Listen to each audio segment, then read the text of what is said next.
Evaporation evaporation के बारे में आई गेस हम एक आइडिया लगा सकते हैं कि अगर हम लिक्विड को वेपर में कन्वर्ट करें, उस प्रोसेस को हम नॉर्मली इवापोरेशन कहते हैं।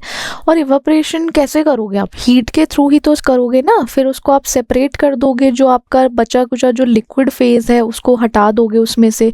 अब ऐसे है कि आपका एक लिक्विड है, लिक्विड में क्या करोगे, वहाँ पे उसको हीट देना शुरू करोगे। हीट के थ्रू क्या होगा, वो लिक्विड कन्वर्ट हो जाएगा एज एन किस में, वेपर फॉर्म में। यही होता है इवापोरेशन।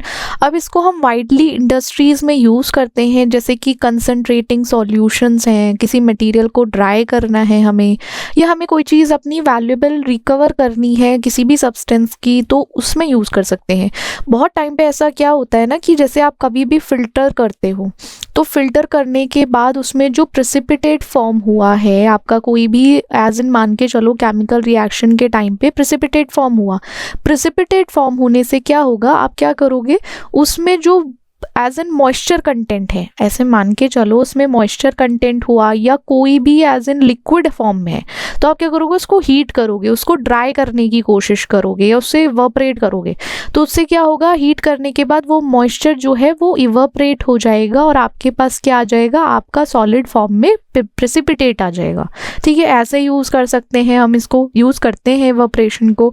अब उसमें क्या है कि आपको अगर कंसंट्रेशन अपने सॉल्यूट का बढ़ाना है किसी भी सॉल्वेंट में, तो क्या करोगे, आप सॉल्वेंट के को रिमूव कर दोगे। ठीक है, अब इंक्रीज करोगे सॉल्वेंट का कंसंट्रेशन सॉल्यूट में, तो जो हमारा है क्या करोगे, आप सॉल्वेंट को रिमूव करके सेपरेशन करोगे, आप सॉल्यूट और सॉल्वेंट को मिक्सचर से सेपरेट करोगे। अगर सोचो आपका एक लाइक कोई भी पार्टिकल, एक ये आपका सॉल्वेंट है, इसमें नीचे सॉल्यूट है, अगर आपको लिक्विड और सॉल्वेंट को सेपरेट करना है, सॉल्वेंट और सॉल्यूट को सेपरेट करना है, तो आप सॉल्वेंट को इवापोरेट कर दो, आपके पास आराम से आ जाएगा।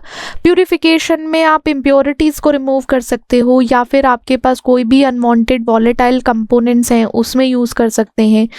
बहुत सारे जो हमारा इवापोरेशन हम उसको यूज़ कर सकते हैं। तो ये आपको पता होना चाहिए, purification, volume reduction, product drawing. ये हम प्रोडक्ट ड्राइंग का तो एक एग्जांपल आपको दे ही दिया है कि ये इसमें ऐसे यूज़ कर लेना। एप्लीकेशन इवापोरेशन की food, beverages, pharmaceutical, chemical industry या desalination, waste treatment, particularly in time पर हम यूज़ करते हैं। अब फैक्टर्स क्या हैं, कुछ ऐसे फैक्टर्स भी होंगे जिनकी वजह से इवापोरेशन प्रॉपरली नहीं हो पाता या ज़्यादा हो जाता है। अगर आपका टेम्परेचर ज़्यादा है, सोचो अगर आपका टेम्परेचर ज़्यादा है तो रेट ऑफ इवापोरेशन जो है वो बढ़ जाएगा, क्योंकि उसमें क्या है, एक मोर एनर्जी आ रही है, जिससे क्या हो रहा है, हमारा जो मॉलिक्यूल्स है उसमें हीट ट्रांसफ़र हो रही है। तो कोरिलेशन हो गया ना हीट ट्रांसफ़र का और यहाँ इवापोरेशन का। टेम्परेचर बढ़ेगा तो क्या होगा, रेट ऑफ इवापोरेशन भी बढ़ेगा। सरफेस एरिया, जितना लार्जर सरफेस एरिया एक्सपोज होता है लिक्विड या एयर से, तो क्या होता है, उससे इवापोरेशन बढ़ता है, अच्छा हो जाता है। फिर साथ ही साथ air flow, pressure, concentration, nature of liquid, ये सारे फैक्टर्स हैं जिसके ऊपर हमारा एक इवापोरेशन डिपेंड करता है, और इन्हीं की वजह से इन्फ्लुएंस हो सकता है इवापोरेशन। Okay, right. अब इवापोरेशन और अदर हीट प्रोसेसेस के बीच का डिफरेंस पता करते हैं। जैसे आप इवापोरेशन है और बॉइलिंग है, तो उसमें क्या होगा, ये कोई भी टेम्परेचर है जिसका बॉइलिंग पॉइंट बिलो होगा, तो वहाँ पे क्या है, नहीं, अगर आप सोचो यार इवापोरेशन में वेपर हो रहा है, बॉइलिंग करेंगे तो भी वही होगा, ड्राइंग, डिस्टिलेशन करेंगे, क्रिस्टलाइजेशन करेंगे, यही होगा। तो ये हमें समझना है, इवापोरेशन क्या होता है, जब ऐसा टेम्परेचर जो बॉइलिंग पॉइंट से नीचे है, हम एक नॉर्मल हीट करके भी उसको रिमूव, इवापोरेट कर सकते हैं, जैसे लिक्विड का सरफेस। अब ये हो गया इवापोरेशन। बॉइलिंग में क्या होता है, हमें स्पेसिफिक बॉइलिंग पॉइंट पर ही जाना चाहेगा कि हमें उसका थ्रू आउट द लिक्विड देखना पड़ेगा कि बबल्स फॉर्म होना शुरू हो गए हैं। बॉइलिंग में क्या होता है ना, वो बुलबुले बनने लगते हैं, बुलबुल बुलबुल, देन जाके वो फिर जाके एक स्टेज पे पहुंचता है, देन इवापोरेट होता है। तो वो थोड़ा सा हमारा इवापोरेशन से अलग हो गया है। फिर हम इवापोरेशन और डिस्टिलेशन की बात करते हैं। इवापोरेशन में क्या होता है, हम फोकस करते हैं किसी भी सॉल्वेंट से रिमूव करने का सॉल्यूट को। ठीक है, अब जिसमें कि आप कंडेंसिंग करोगे, usually without condensing the vapour, आप उसमें कंडेंस नहीं करोगे वेपर को। डिस्टिलेशन में वेपराइजिंग हो जाएगा एक लिक्विड का, फिर उसको कंडेंस करा जाएगा वेपर का, तो उससे क्या होगा, सेपरेट आउट हो जाता है। कंडेंसिंग से ये होता है कि आप उसको एज इन सेपरेट आउट कर सकते हो अलग से उसके बॉइलिंग पॉइंट के बेसिस पर। इवापरेशन और ड्राइंग में ये होता है, इवापरेशन में हमारे कुछ फेज चेंज हो जाता है।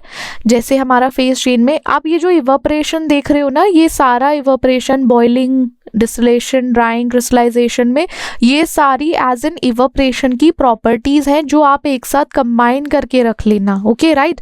अब इसको थोड़ा सा टेबल के फॉर्म में समझोगे तो शायद आपको थोड़ा सा इजी पड़ेगा। टेबल हम कंपैरेटिवली जल्दी याद कर पाते हैं।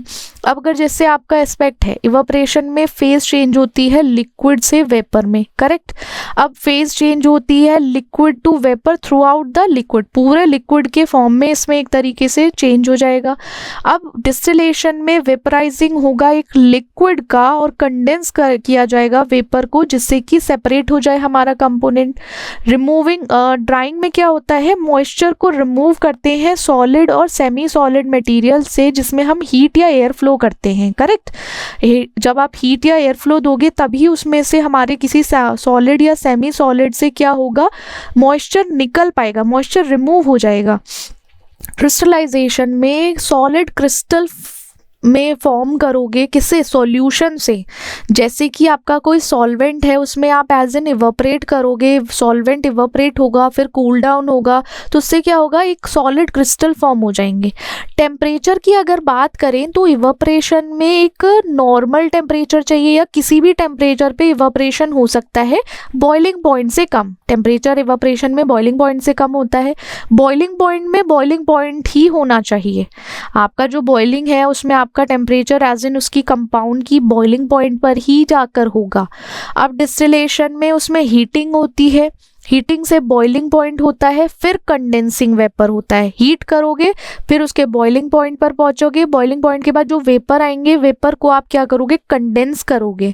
ड्राइंग में आप हीट को यूज़ तो करते हो बट स्पेसिफिक टेम्परेचर जो है वो ड्राइंग का अलग हो जाता है।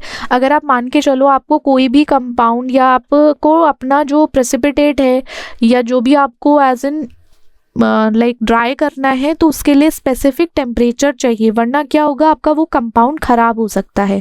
क्रिस्टलाइजेशन में थोड़ा सा सॉल्वेंट को पहले इवापरेट करोगे, फिर सॉल्यूशन कूल होगा, तो वो थोड़ा सा टेम्परेचर वेरी करता है हर जगह।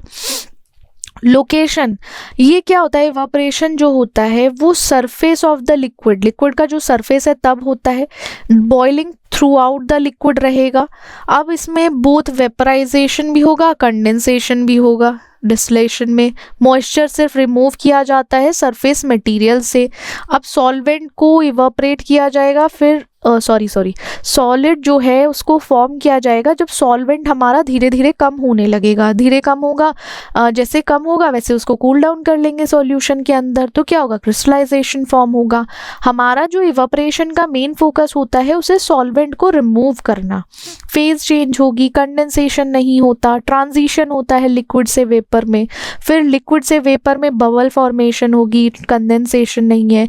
कंडेंसेशन हमारा एक डिस्टिलेशन और क्रिस्टलाइजेशन में होता है, ड्राइंग में, बॉइलिंग में और इवापरेशन में नहीं होता। इंडस्ट्रियल में एक इवापरेशन कंसंट्रेशन होता है सॉल्यूशन का, कुकिंग, स्टरलाइजेशन। तो ये जो टेबल था स्पेसिफिकली अगर बात करें, अगर आपसे कल कोई भी एग्जाम में पूछ लेता है डिस्टिलेशन की प्रॉपर्टीज या जो भी एक्सप्लेन करो डिस्टिलेशन को, इवापरेशन को, ड्राइंग को, कुछ भी याजन, तो आप एटलीस्ट बता पाओगे। तो ये सोचो इम्पॉर्टेंट, आप अपना ये मान के चलो। अब हम इक्विपमेंट्स देखते हैं। इक्विपमेंट्स नहीं एज सच समझते हैं कि अगर हम एज एन इंस्ट्रूमेंट यूज़ करते हैं तो इवापरेशन में किस तरीके से हमारे काम आएगा। स्टीम जैकेटेड केटल होती है, उसमें स्टीम को यूज़ करते हैं जिससे कि एक प्रॉपर यूनिफॉर्म हीटिंग हो सके कंटेंट की कैटल के अंदर। कैटल के अंदर हमारा स्टीम होता है ना, वो फॉर्म करता है जिसको हम टिपिकली कुकिंग के लिए यूज़ करते हैं, मिक्सिंग के लिए या कॉन्सेंट्रेटिंग सॉल्यूशंस के लिए यूज़ करते हैं। तो हमारा जो स्टीम जैकेटेड कैटल है ना, कुछ इस तरीके से दिखता है। यहाँ पे इसका क्या है, रेजिड्यू, स्टीम इनलेट जाएगा, स्टीम आउटलेट है। अब कैटल क्या है, स्टेनलेस स्टील की बनी रहती है, फिर जैकेट लगी रहती है इसके साइड में, ये हमारी क्या है, जैकेट है आउटर वेसल की। यहाँ से स्टीम जाएगी तो इसमें यहाँ एक्वस एक्सट्रैक्ट जो भी है वो बॉयल होना शुरू होगा, फिर वेपर निकलना शुरू हो जाएगा। अब इसमें क्या होता है, स्टीम को इंट्रोड्यूस किया जाता है जैकेट में, जहाँ पे कैटल जो है, इनर कैटल है वो हीट होती रहती है, उसका इनर कैटल का सरफेस हीट होता है, हीट ट्रांसफ़र होगी फिर कहाँ, कैटल कंटेंट, जो कैटल के अंदर कंटेंट रखा है ना हमारा, उसमें जाएगी, फिर वहाँ से क्या होगा, कुक होगा, मिक्स होगा, कंसनट्रेट हो पाएगा। अब कंडेंसेट होगा, उसमें रिमूव करेंगे आउटलेट के थ्रू, हमारा जो ये आउटलेट है इसके थ्रू रिमूव करते हैं, जिसमें कंटिन्यूस स्टीम सप्लाई रहती है जिससे कि एक हीटिंग बनी रहे, ऐसा नहीं है कि हीट लॉस हो गया है। अब कैसे यूज़ करोगे आप इसको, कुकिंग के लिए यूज़ कर सकते हो, या फूड प्रोडक्ट आपको बनाने हैं, सूप, सॉसेस, जैम्स, तब यूज़ करते हैं इसको। अब फूड और केमिकल इंडस्ट्री में कंसनट्रेटिंग सॉल्यूशन के टाइम पर हम इसको यूज़ करते हैं। अगर आपको हीटिंग और मिक्सिंग थोड़ा सा करना है इंग्रेडिएंट का फार्मास्यूटिकल इंडस्ट्री में, तब यूज़ करते हैं। मैरिट्स देखो यूनिफॉर्म होता है, आप इसको कंट्रोल्ड हीटिंग करा सकते हो, वर्सेटाइल है, इजी हैंडल कर सकते हो, थर्मल एफिशिएंसी ज़्यादा होती है क्योंकि इसमें स्टीम हीटिंग है उसकी वजह से। डीमेरिट्स क्या आ जाते हैं, बैच थोड़ा सा प्रोसेस लिमिटेड हो जाता है बैच प्रोसेसेस के बेस पे, अब हाई इनिशियल कॉस्ट चाहिए। अब क्या होता है यार, बड़ी चीज़ को आप इतना नहीं कर सकते, इसमें आपको स्टीम चाहिए, बहुत सारी चीज़ें देखनी पड़ेंगी तभी हो पाएगा। अब हॉरिजॉन्टल ट्यूब इवापोरेटर होता है, उसमें क्या होता है कि स्टीम को यूज़ करते हैं कि हमारा जो लिक्विड है वो हीट हो सके। एक हॉरिजॉन्टल ट्यूब है, उस ट्यूब में हम स्टीम को एज इन यूज़ करके उसको हीट करेंगे जिससे सॉल्वेंट जो है वो हमारा इवापोरेट हो। देखो ये है, ये हमारा यहाँ से सॉल्वेंट इवापोरेट होना शुरू हुआ, सॉल्वेंट वेपर जो आएंगे वो उसको एक तरीके से यहाँ से इस पार्ट से आउटलेट जो है वेपर के यहाँ से निकल जाता है। अब फिर वही मैं बोलूँगी आपको, डायग्राम के लिए डायग्राम बहुत नेसेसरी हैं, तो आपको जो लिंक है वो वीडियो के डिस्क्रिप्शन में मिल जाएगा, वहाँ से नोट्स कलेक्ट करो, उसको पढ़ो, डायग्राम याद करो। डायग्राम बनाने बहुत इंपॉर्टेंट और बहुत ज़रूरी होते हैं, वरना कैसे समझाओगे आप कंस्ट्रक्शन। अब शेल्स हैं, ट्यूब्स, ये आपको कंस्ट्रक्शन डायग्राम से बन जाएगा। वर्किंग में क्या करोगे, जो लिक्विड है वो क्या होगा, कॉन्सेंट्रेटेड रहेगा, उसको हम क्या करेंगे, हॉरिजॉन्टल ट्यूब में डालेंगे। स्टीम आएगी, स्टीम क्या शेल में आएगी, वो हीट करेगी लिक्विड को ट्यूब के अंदर। अब लिक्विड हमारा इवापोरेट होना शुरू होगा, लिक्विड इवापोरेट होके वेपर बनेंगे और वेपर आउटलेट के थ्रू रिमूव हो जाएंगे। अब जो रिमेनिंग कॉन्सेंट्रेटेड लिक्विड है उसको क्या करेंगे, एग्जिट कर देंगे किसी सेपरेट आउटलेट के थ्रू। दिखाया था ना अभी, वही चीज़ वैसे ही वर्किंग होगी इसकी। वर्किंग देख ली थी, अब यूजेस पढ़ लेते हैं कि यूजेस में क्या होता है। हम सॉल्यूशन का कंसंट्रेशन अगर केमिकल इंडस्ट्री में जाएं या फार्मास्यूटिकल इंडस्ट्री में जाएं, वहाँ पे इवापोरेटर का काम आपको मिल ही जाएगा, ट्यूब इवापोरेटर का। शुगर मिल्स हैं, वहाँ कंसंट्रेटिंग शुगर सॉल्यूशंस होते हैं। देन मैरिट की बात करें तो यहाँ पे हीट ट्रांसफ़र एफिशिएंसी हाई होनी चाहिए क्योंकि सरफेस एरिया बड़ा है, सरफेस एरिया लार्ज है, उसके लिए हमें हाई हीट ट्रांसफ़र एफिशिएंसी चाहिए। अब उसका एक फ़ायदा है हमारा सूटेबल रहेगा अगर हम लार्ज स्केल पर जाएं कंटिन्यूस ऑपरेशन के लिए, तो कंटिन्यूस ऑपरेशन सूटेबल रहता है अगर लार्ज स्केल की बात करें।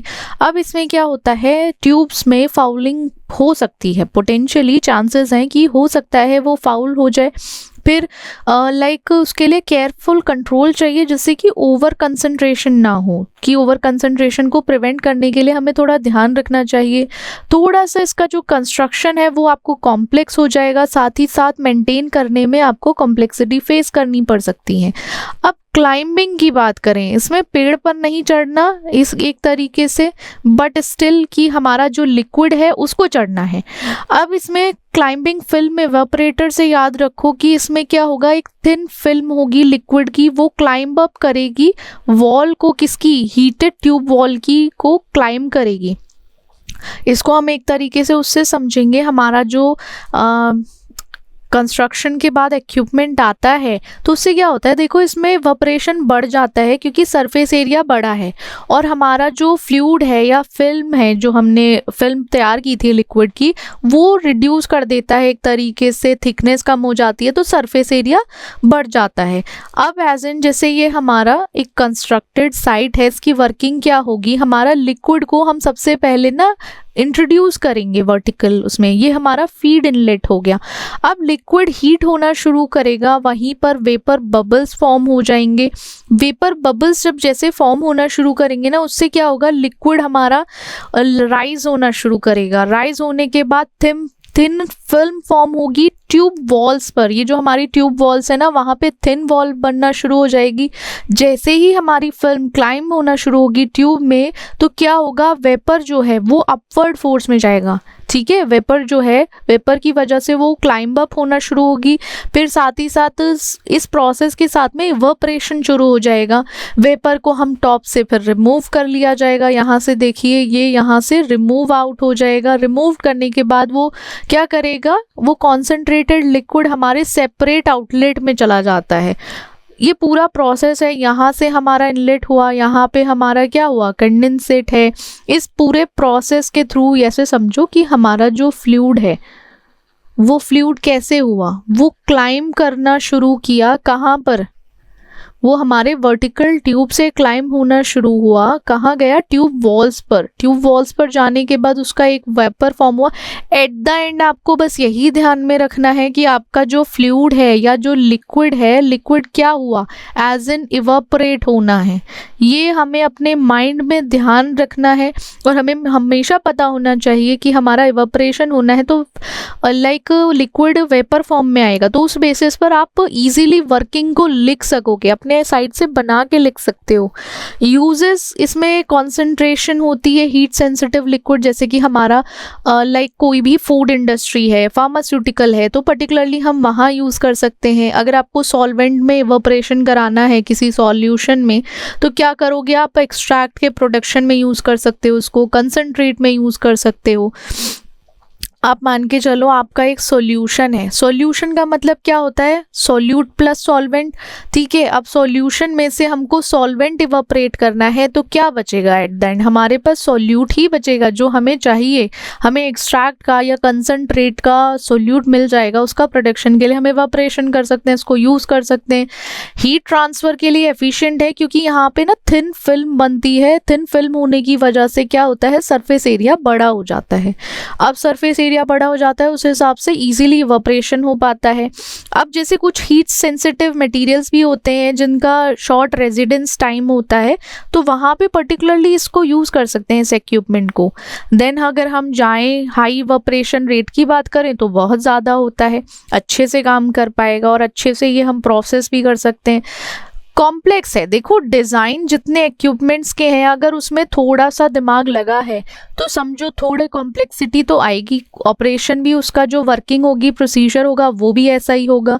अब सबके दिमाग देखो एक जैसे तो होते नहीं है, किसी का दिमाग पढ़ाई में ज़्यादा चलता है, किसी का दिमाग आवारागर्दी में ज़्यादा चलता है, मतलब हो सकता है अभी।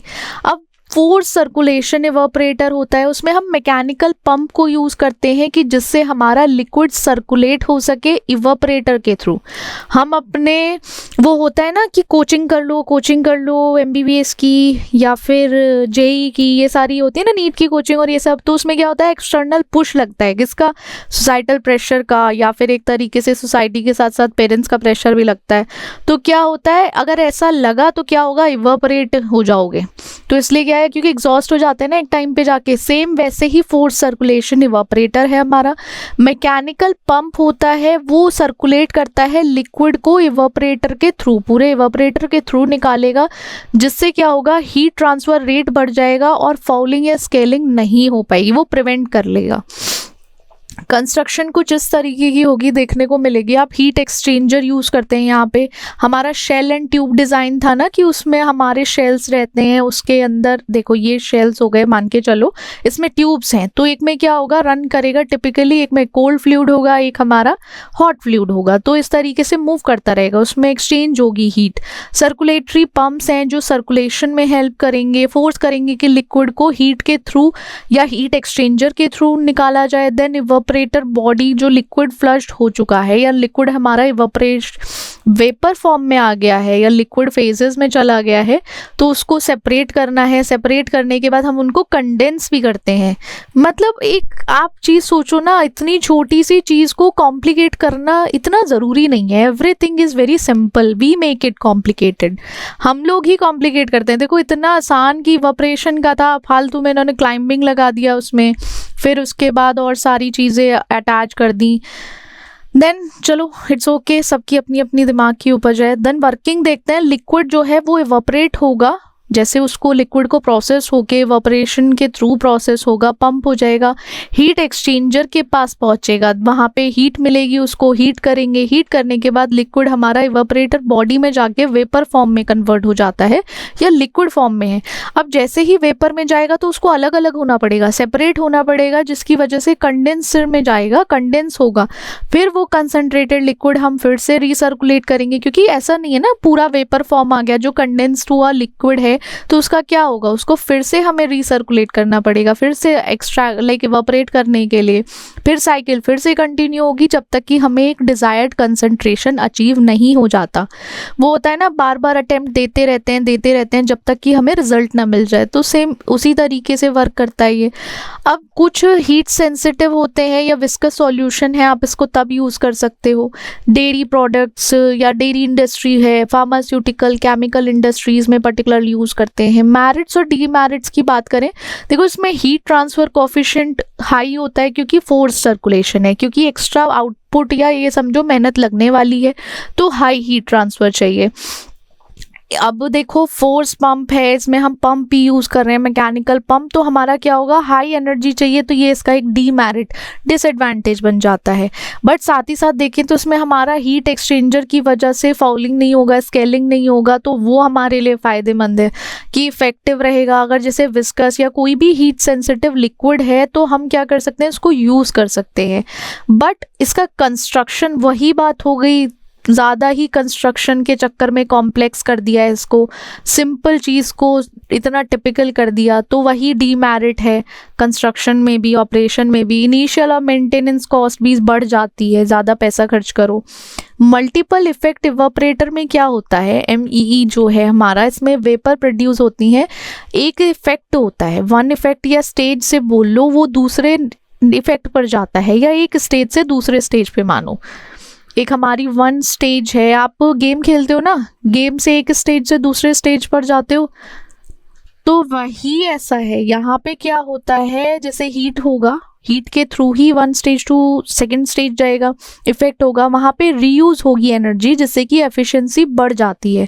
अब इफेक्ट स्टेजेस हैं, जैसे मल्टीपल इवेपोरेटर कनेक्ट हो जाएंगे, ये सारे इवेपोरेटर्स हैं, उनको क्या करा इन्होंने, कनेक्ट कर दिया साथ में, सीरीज में कनेक्ट करने के बाद साथ ही साथ इसमें हीट एक्सचेंजर लगा दिया, जिसमें इफेक्ट आया, वहाँ पे लिक्विड हमारा हीट होने लगा।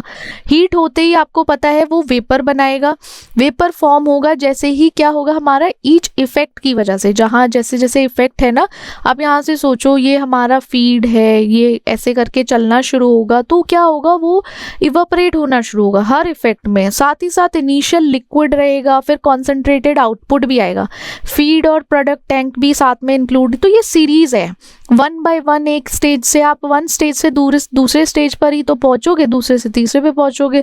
ऐसे ही क्या इन्होंने एक सीरीज फॉर्म कर दी है, उसी में इन्होंने क्या करा, MEE को पूरा एक साथ अटैच करके इवेपोरेट करने की कोशिश की है।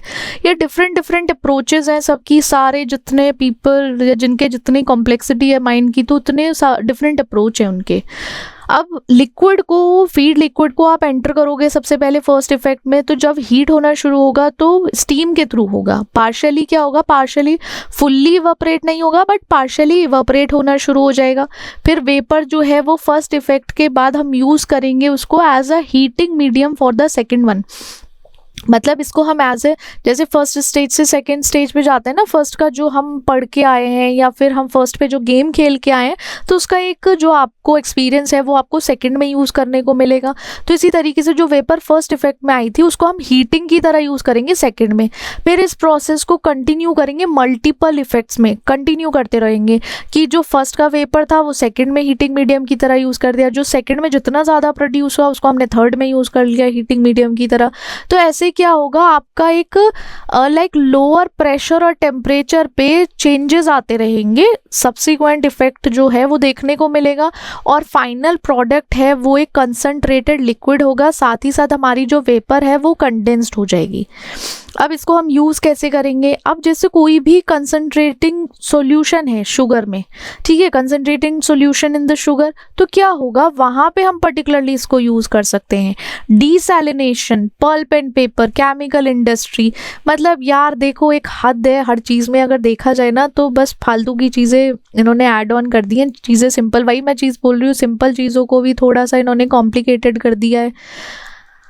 अब हम इसको दूसरे मेथड से भी यूज़ कर सकते थे, कॉन्सेंट्रेटिंग ही तो करना है सॉल्यूशन को, तो इसको हम उससे कर सकते थे। बट क्या होता है कि अगर जैसे हमें कोई चीज़, हम ये इसलिए भी करते हैं या लोग इसलिए भी इसका अल्टरनेटिव इसलिए ढूंढते हैं, जो चीज़ उन्हें लगती है कि यहाँ पे हाई एनर्जी एफिशिएंसी चाहिए क्योंकि हमारा वेपर रीयूज़ हो रहा है, तो एक हमारा एडवांटेज है। बट क्या होगा, कॉम्प्लेक्स हो जाएगा डिज़ाइन, क्योंकि थोड़ा सा वो है ना, अगर मैथमेटिकली सोचो या एल्गोरिदम लगाओ एक कोई अलग से, तो लगेगा कि यार हाँ ये काम तो सही कर रहा है, जो एक डिसएडवांटेज था वो फुलफिल हो पा रहा है। फिर क्या होता है, इसकी मेंटेनेंस, कॉम्प्लेक्स है तो मेंटेनेंस होगा, इन्वेस्टमेंट ज़्यादा चाहिए, जितनी कॉम्प्लेक्स चीज़ें हैं उनमें इन्वेस्टमेंट ज़्यादा होती है, जितने आपके कॉम्प्लिकेटेड रिलेशनशिप होते हैं उतनी सिरदर्द ज़्यादा होता है उसमें, ठीक है। अब economy of multiple effect evaporator है, उसमें क्या होता है, जैसे हमारी इकोनॉमी है उसको आप कैसे डिफाइन करोगे कि कितने अमाउंट की स्टीम हमें चाहिए या रिक्वायर्ड है कि इवेपोरेट हो सके एक गिवन अमाउंट ऑफ वाटर। मतलब आप सोचिए कि 1 लीटर है हमारा वाटर, उसमें कितना अमाउंट ऑफ स्टीम रिक्वायर्ड है, 1 लीटर इज इवेपोरेटेड, अगर 1 लीटर इवेपोरेट होगा तो उसके लिए हमें कितना अमाउंट ऑफ हीट की रिक्वायरमेंट है, ठीक है, ऐसा समझो। The amount of steam required to evaporate a given amount of water, steam economy में kg of water evaporated, kg of steam use. अब दोनों को एक में कर लो, कितनी केजी स्टीम यूज किया है या कितना केजी वाटर यूज किया है, इसको कन्वर्ट कर लो। अब सिंगल इफेक्ट इवेपोरेटर है जहाँ पे हमारी स्टीम इकोनॉमी जो है, इकोनॉमी में हमारा अप्रॉक्सीमेटली 1 आता है, ठीक है, क्या आता है, 1 आता है। मल्टीपल इफेक्ट इवेपोरेटर है जिसमें स्टीम इकोनॉमी सिग्निफिकेंटली इंप्रूव होना शुरू करती है, और जैसे ही इंप्रूव होती है तो कहाँ तक रीच हो जाती है, इसकी वैल्यू 3 to 6 तक रीच होती है। तो मान के चलो 1 kg of steam can evaporate 3 to 6 kg of water.